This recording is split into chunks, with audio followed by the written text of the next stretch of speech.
I think both North Korea, if it blows up, hopefully not literally, but if there's something approaching a crisis, which Kim Jong-un does try to engineer every now and again, then that reminds everyone that we need China's cooperation. The same is true at a much more high-level sense with climate change. But Biden has to play a careful game here. Climate change, in particular, is a huge domestic priority within the U.S. That's also true within the EU, and so to some extent, both sides realize that they can't only be trying to hit China over the head, and so there does still have to be an element of cooperation on those issues and others.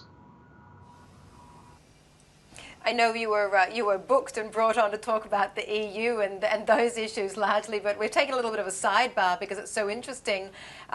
What do you think North Korea's timing is all about, and its end game with the recent missile launches?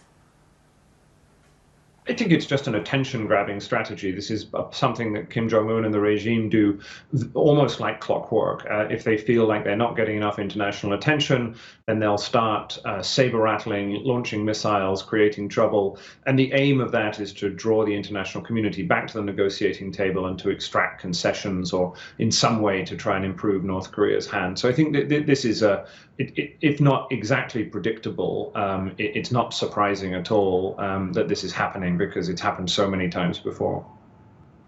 Right. To the question on the EU summit, essentially, James, what's the outlook in terms of how they would be looking at essentially handling the pandemic and strengthening relations with the U.S.?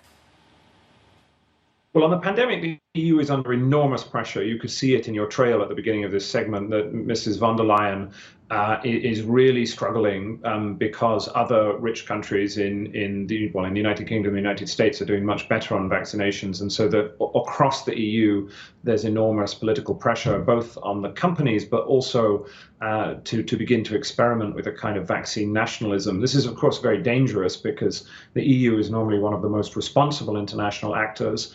And so if it begins to try and restrict the flow of vaccines out of EU factories, then it opens up a Pandora's box in which countries like India may then begin to do the same. And given that we're likely to have new variants of COVID, then in the long term, this could be very damaging. So I hope that the EU and the UK find a way of not having this happen in relation to AstraZeneca.